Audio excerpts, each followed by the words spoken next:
अस्सलामुअलैकुम गाइस, कैसे हैं आप? उम्मीद करते हैं आप सब खैरियत से होंगे, खुश होंगे और हमारी दुआ है कि हमेशा खुश रहें, हंसते और मुस्कुराते रहें। मेरा नाम है रहमान अनवर और मैं हूँ मोहम्मद और मैं हूँ ज़फर इकबाल। और आज हम जिस वीडियो पे रिएक्ट करने जा रहे हैं, इस वीडियो का टाइटल है बजट 2024। तो करते वीडियो स्टार्ट और देखते हैं। उससे पहले वीडियो को लाइक, चैनल को सब्सक्राइब ज़रूर कीजिएगा। तो देखते हैं।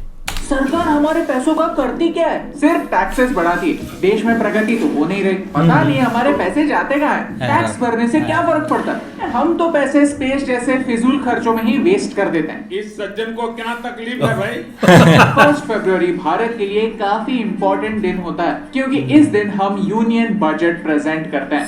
इस बजट से 3 चीजें पता चलती हैं। सरकार कहाँ से पैसे कमाती है, सरकार ये पैसे कहाँ खर्च करती है, और इकोनॉमिक ग्रोथ के लिए सरकार का विजन क्या है। बजट और बजट के टर्म समझना हम सबके लिए इम्पोर्टेंट है, क्योंकि बजट ही डिसाइड करता है कि किस मिनिस्ट्री को कितने पैसे मिलेंगे और वो पैसे कैसे यूज होंगे।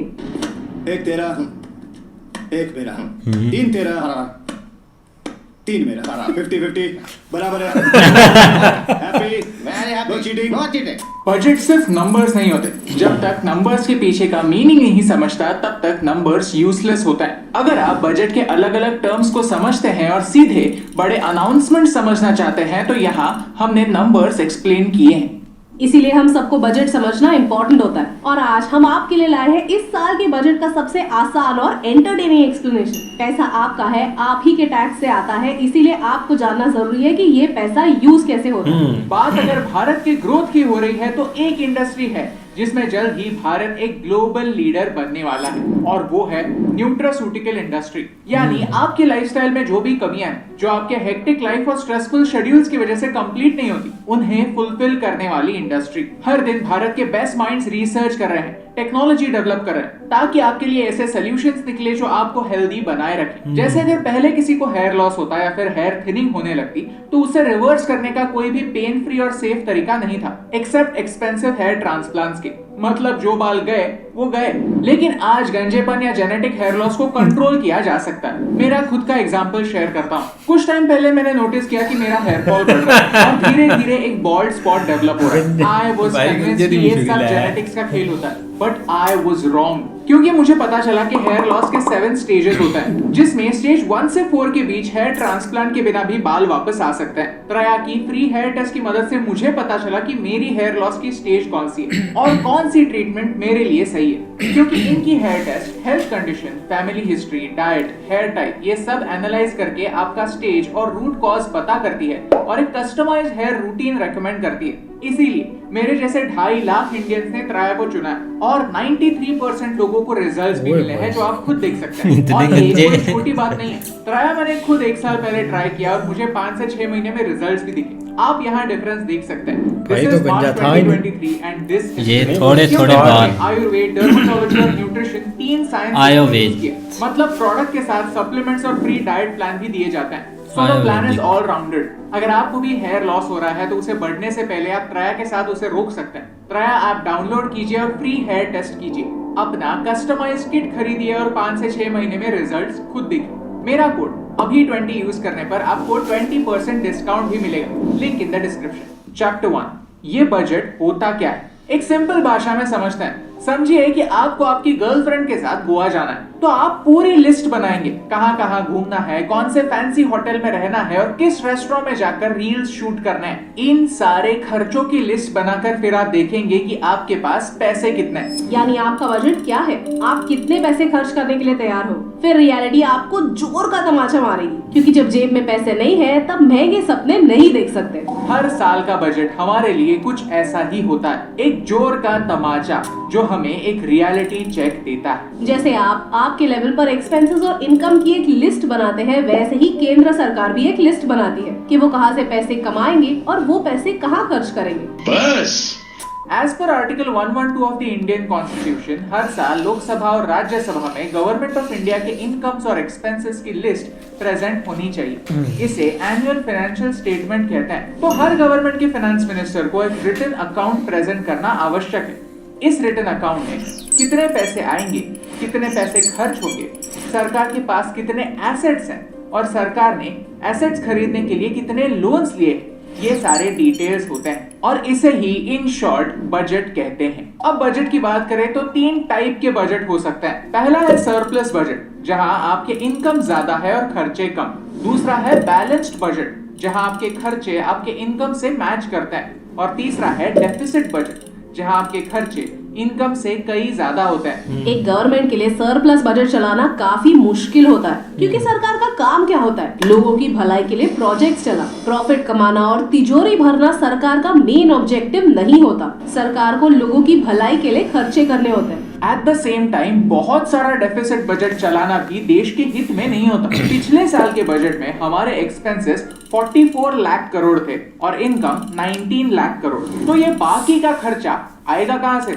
बोरोइंग से। जी हाँ, केंद्र सरकार को पैसे बोरो करने पड़ते हैं ताकि वो पैसे खर्च कर सके। हमारे इनकम और एक्सपेंसेस में इतना बड़ा गैप है। इनकम और एक्सपेंसेस के 2 टाइप है, रेवेन्यू और कैपिटल। रेवेन्यू एक्सपेंडिचर यानी रोजमर्रा के खर्चे, जैसे कि गवर्नमेंट एम्प्लॉइज की सैलरीज, इलेक्ट्रिसिटी एक्सेट्रा। सरकार जो अलग अलग सब्सिडीज देती है वो भी रेवेन्यू एक्सपेंसेस ही होते हैं। रेवेन्यू रिसीट्स यानी एग्जैक्टली उल्टा, यानी रेगुलरली आने वाला पैसा। आपके लिए आपकी सैलरी रेवेन्यू रिसीट है जो हर महीने आपको मिलती ही है। वैसे ही सरकार के लिए टैक्स से कमाया हुआ पैसा, fees, interest, penalties revenue receipts होती हैं। अब आते हैं कैपिटल पर। कैपिटल एक्सपेंसेस वो एक्सपेंसेस है जिनसे एसेट्स क्रिएट होते हैं। जैसे आपकी केस में घर खरीदना एक एसेट होता है, वैसे ही सरकार के केस में रोड्स, रेलवेज, एयरपोर्ट्स, ये सारे कैपिटल एक्सपेंसेस होते हैं, क्योंकि इन खर्चों से इकोनॉमी का लॉन्ग टर्म में फायदा होता है। ये एसेट्स पूरी जनता के लिए बनते हैं। टूरिज्म को बढ़ावा मिलता है, इकोनॉमी सुधरती है और लोगों के स्टैंडर्ड ऑफ लिविंग इंप्रूव होती है। कैपिटल रिसीट्स यानी वन ऑफ रिसीट्स जो एक ही बार आते हैं। हमने देखा कि भारत का बजट एक डेफिसिट बजट है। इस डेफिसिट को भरने के लिए सरकार को लोन लेने पड़ता है। अब ये लोन कोई रेकरिंग इनकम तो नहीं हुआ। सरकार के लिए जो भी इनकम रेगुलर नहीं होता, बार बार आने वाला रेकरिंग इनकम नहीं होता, उसे कैपिटल रिसीट कहते हैं। सरकार के पास लोन्स के तौर पर, ग्रांट्स के तौर पर या किसी भी तरह की मदद के तौर पर आने वाला पैसा रेकरिंग पैसा नहीं होता, वन टाइम पैसा होता है। बजट बनाने का प्रोसेस मिनिस्ट्री ऑफ फाइनेंस का सबसे इम्पोर्टेंट टास्क होता है और वो इसे बनाने में 6 महीने लगाते हैं। सारे मिनिस्ट्रीज को कंसल्ट किया जाता है कि आपको कितने पैसे लगेंगे और उन्हें एक डॉक्यूमेंट सबमिट करना होता है। इस डॉक्यूमेंट को डिमांड फॉर ग्रांट्स कहते हैं। Finance ministry industry experts, companies, आम जनता से भी ओपिनियंस लेती है कि उन्हें क्या चाहिए, किन एरियाज पर फोकस होना चाहिए, किस सेक्टर को कितने पैसे मिलने चाहिए। ये सारे ओपिनियंस कलेक्ट होते हैं और finally PMO and finance minister budget को फाइनलाइज करते हैं। लेकिन 2024 का बजट स्पेशल है। क्यों? क्योंकि इस साल इलेक्शंस है। Chapter 2 election budgets. 2024 election year है, यानी इस साल मार्च से लेकर मई के महीने तक पूरे देश भर में जनरल इलेक्शंस होने वाले हैं। यानी लोकसभा के 543 सीट्स के एमपीज इलेक्ट होने वाले हैं। इलेक्शन के टाइम अनसर्टेनिटी होती है कि क्या यही सेम सरकार रहेगी या सरकार बदलेगी। अब इस साल जो बजट प्रेजेंट होगा वो अगले साल का बजट होगा। तो अगर सरकार बदलती है तो नई सरकार पुराने प्लानिंग का करेगी क्या? इसीलिए इलेक्शन ईयर में जो बजट प्रेजेंट होता है उसे इंटरिम बजट कहते हैं। इंटरिम यानी अंतकालीन, यानी 2 काल के बीच या फिर 2 गवर्नमेंट्स के बीच। इस समय जो भी पैसा सरकार के पास आता है वो एक फंड में जाता है। इसे कहते हैं कंसोलिडेटेड फंड ऑफ इंडिया। और इस फंड में से सारे खर्चे किए जाते हैं। इस फंड से पैसे खर्च करने के लिए सरकार को पार्लियामेंट का अप्रूवल लगता है। इंटरिम बजट में वही होता है। इलेक्शन के बाद जो भी नई सरकार आती है वो जुलाई में वापस एक नया बजट प्रेजेंट करती है। इंटरिम बजट फरवरी से जून तक इलेक्शन के खर्चे, सरकार चलाने के खर्चे और रेलवे जैसी मिनिस्ट्रीज को सपोर्ट देने की परमिशन लेता है। इसीलिए इंटरिम बजट का एक और नाम है वोट ऑन अकाउंट। यूजुअली 31 जनवरी को जो इकोनॉमिक सर्वे रिलीज होता है वो भी फुल बजट के साथ ही रिलीज किया जाता है। एक तरह से इंटरिम बजट को टेम्पररी बजट कह सकते हैं। लेकिन ये इंटरिम बजट क्यों, फुल बजट क्यों नहीं? हमने पहले देखा कि सरकार कोई भी पैसा पार्लियामेंट अप्रूवल के बिना खर्च नहीं कर सकती। एक बजट उन्हें सिर्फ एक फाइनेंशियल ईयर खत्म होने तक पैसे खर्च करने की परमिशन देता है। लास्ट बजट जो 1 फरवरी 2023 को प्रेजेंट किया गया था, उस बजट ने सरकार को 31 मार्च 2024 तक पैसा खर्च करने की अनुमति दी थी। इस साल इलेक्शन होने से रिजल्ट आने तक जून का महीना आ जाएगा। इस समय के लिए खर्चे कैसे होंगे ये डिसाइड करने के लिए ये इंटरिम बजट इंपॉर्टेंट। अब ये इंटरिम बजट काफी इंटरेस्टिंग हो सकता है। अगर एक गवर्नमेंट चाहे तो बजट के थ्रू कई डिसीजंस ले सकती है, सब्सिडीज बढ़ा सकती है, फ्रीबीज दे सकती है, टैक्स रेट कम कर सकती है। इससे उनके इलेक्टोरल चांसेस बहुत बढ़ जाते हैं। एट द सेम टाइम अगर पुरानी सरकार पावर में नहीं आती, सरकार बदल जाती है, तो नई सरकार पर कुछ रिस्ट्रिक्शंस लागू हो सकते हैं। इसी को अवॉइड करने के लिए इलेक्शन कमीशन ने इंटरिम बजट पर रूल्स लगाए हैं ताकि करंट सरकार बजट में कोई ऐसे अनाउंसमेंट ना करे जिससे उन्हें अनड्यू एडवांटेज मिले। हाँ, लेकिन इंटरिम बजट में सरकार के खर्चों की list, financial performance, fiscal deficit, future projections, ये सब हो सकता है। फाइनेंस मिनिस्टर निर्मला सीतारमण जी ने दिसंबर में ही कहा था कि 2024 का बजट प्री इलेक्शन बजट है, उन पर रिस्ट्रिक्शंस है। इसीलिए उन्होंने कहा don't expect any big bang announcements in the budget. सारे बिग बैंग अनाउंसमेंट्स जुलाई में ही आएंगे।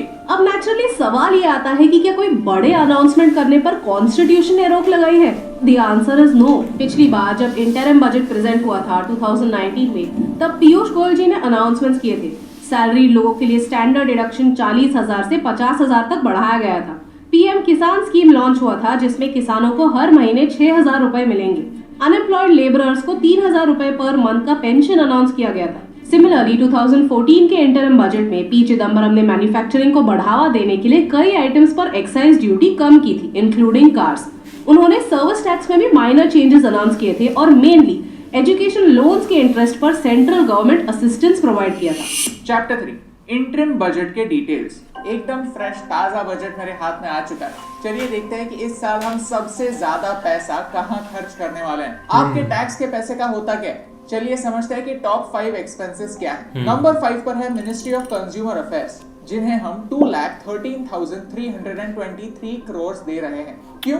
ताकि हम गरीबों को राशन दे सकें। के लिए हम 2,13,020 करोड़ खर्च करने वाले हैं। नंबर 4 है रेलवे, जिन्हें हम 2,55,393 करोड़ रुपीस देने वाले हैं। हमें रेलवेज को अपग्रेड करने की जरूरत है। कई सारे ओल्ड बोगीज को हम वंदे भारत स्टैंडर्ड्स में अपग्रेड कर रहे हैं और इन सब बातों के लिए पैसे लगते हैं। नंबर 3 है मिनिस्ट्री ऑफ रोड ट्रांसपोर्ट। रास्ते बनाने के लिए हम 2,78,000 करोड़ खर्च करने वाले हैं। ये फिगर बड़ी लक की जरूर है, लेकिन क्या ये रेवेन्यू एक्सपेंस है या कैपिटल एक्सपेंस? क्या इससे कोई भी एसेट बन रही है या फिर ये फिजूल के खर्चे हैं? हमें कमेंट्स में बताइए ताकि हमें समझे कि आप में से कितनों को कॉन्सेप्ट समझी। नंबर 2 पर है डिफेंस। देश की बॉर्डर्स इंपॉर्टेंट है, जिन्हें सुरक्षित रखने के लिए हम पूरे 6,21,540 करोड़ देने वाले हैं। यहाँ ये समझना इंपॉर्टेंट है कि हम 1,72,000 करोड़ कैपिटल आउटले के तौर पर खर्च कर रहे हैं और डिफेंस पेंशन पर 1,41,205 करोड़ के पेंशन दे रहे हैं। नंबर 1 पर कौन होगा? क्या आप गैस कर सकते हैं? नंबर 1 पर है मिनिस्ट्री ऑफ फाइनेंस, जिन्हें हम 18,50,228 करोड़ रुपीस दे रहे हैं। क्या मिनिस्ट्री ऑफ फाइनेंस कितने सारे पैसे का करती क्या है? इसमें से मेजर कंपोनेंट तो लोन की इंटरेस्ट रीपेमेंट पर जाता है। 11,90,440 करोड़ रुपीस का तो हम ब्याज पे करते हैं। और ये इस साल की बात नहीं है, हर साल लोन का इंटरेस्ट कंपोनेंट हमारे बजट का सबसे बड़ा हिस्सा होता है। यानी ये समझना इंपॉर्टेंट है कि यस हमारे टैक्सेस हैं, लेकिन फिर भी हमारा देश एक डेफिसिट बजट में चलता है और हमारे बजट का एक बड़ा हिस्सा पुराने लोन के इंटरेस्ट चुकाने में खर्च होता है। लेकिन ये नंबर्स फाइनल नंबर्स नहीं है। क्यों? क्योंकि इलेक्शंस में कुछ भी हो सकता है। सरकार सेम रह सकती है या फिर सरकार बदल भी सकती है। इसलिए इस साल नंबर से ज्यादा सरकार की सोच समझना जरूरी है। सरकार इन एरियाज पर फोकस करना चाहती है। रूफटॉप सोलर, जहां 1 करोड़ घरों पर रूफटॉप सोलर पैनल्स लगेंगे। इससे एनवायरनमेंट को भी फायदा होगा और लोगों के खर्चे भी कम होंगे। मिडिल क्लास के लिए एक हाउसिंग प्लान की बात हो रही है, जहां मिडिल क्लास लोग अपने खुद के घर खरीद सके। गवर्नमेंट हॉस्पिटल के इंफ्रास्ट्रक्चर को यूज करके मेडिकल कॉलेजेस बनाए जा सकते हैं। ऐसे बड़े बड़े डॉक्टर्स जैसे डॉक्टर देवी शेट्टी कहते आए, गवर्नमेंट अब इस बात को एग्जामिन करके इस पर पॉलिसी निकालने वाली। Anganwadi workers rural health care के बैकबोन है। आयुष्मान भारत स्कीम अब इन एसेंशियल वर्कर्स पर भी लागू होगा।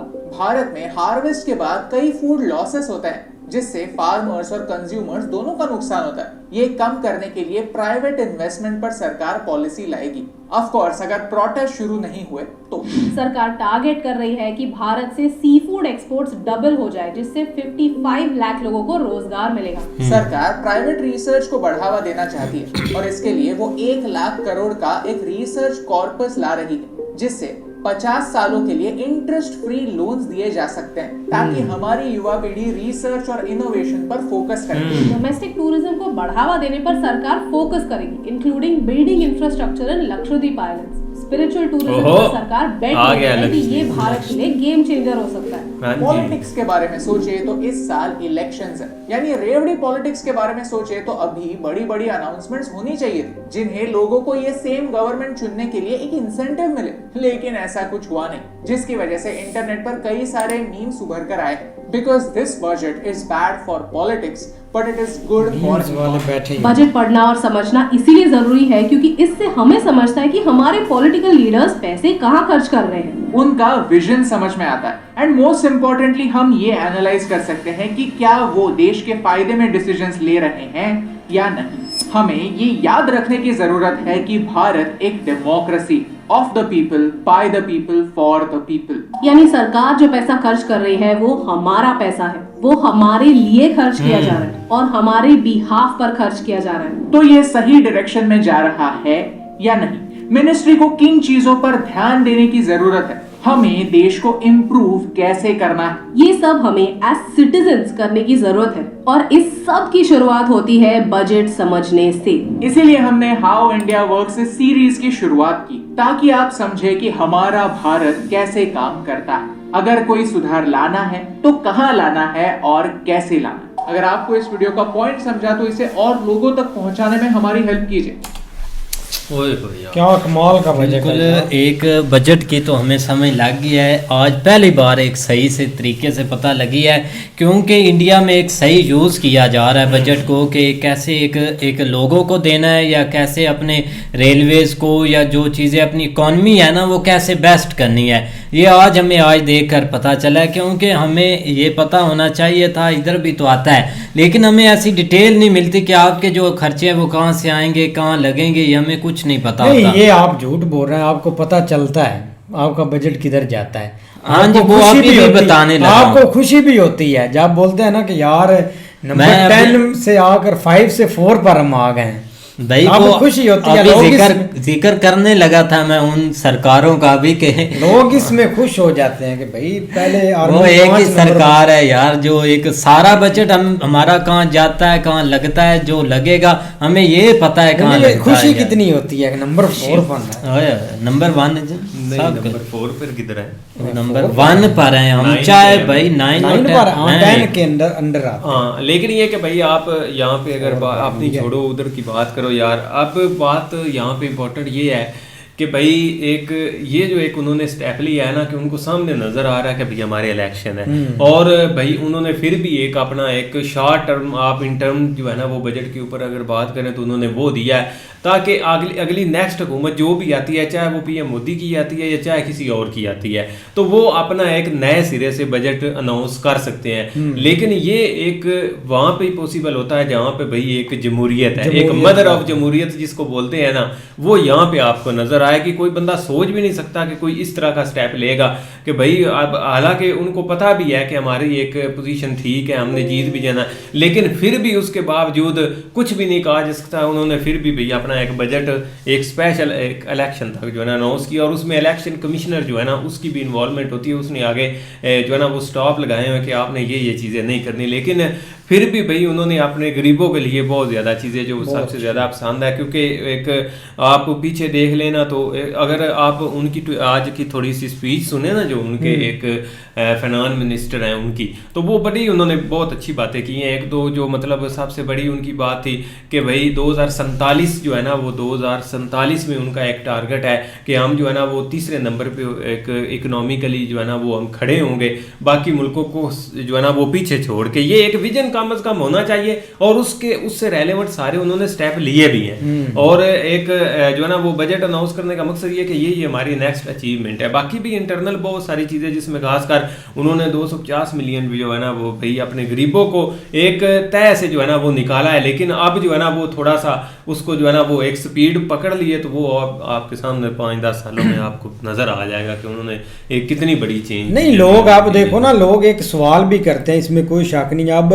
ज्यादातर होता है कि यार एक इधर एक हमारी बात करें ना तो इधर के लोगों को नहीं पता कि बजट क्या होता है, किधर जाता है। कुछ होते हैं लोग, ये नहीं कि सारों को ही नहीं पता, कुछ लोग हैं मतलब कि उनको पता है पूरी डिटेल का भी। लेकिन कुछ लोग तो भाई गए गुजरे, उनको बेचारों को नहीं पता कि हम जो टैक्स देते हैं ना, क्योंकि हमसे जितना टैक्स लिया जाता है ना, मुझे नहीं लगता कि किसी और कंट्री में इतना टैक्स एक गवर्नमेंट लेती हो। डबल मतलब कि ट्रिपल आप कर ले, इतना ये टैक्स एक लेते हैं इधर के लोगों से। टैक्स जो हमसे लिया जाता है ना, वो डायरेक्ट टैक्स जो है ना वो वही एक किस्म का, मतलब उसमें दो है कि हमें एक जो है ना वो उन्होंने एक जब फैसला कर लेना ना कि हमने इनसे पैसे निकलवाने हैं, वो चाहे अमीर है चाहे गरीब है, उसमें एक स्पेसिफिक जो है ना वो मतलब कैटेगरी नहीं है। उन्होंने क्या करना है कि कंजप्शन चीज़ें जो है ना उनके ऊपर उन्होंने रेट बढ़ा के जो है ना वो इस तरह हमसे पैसे निकलवाते हैं।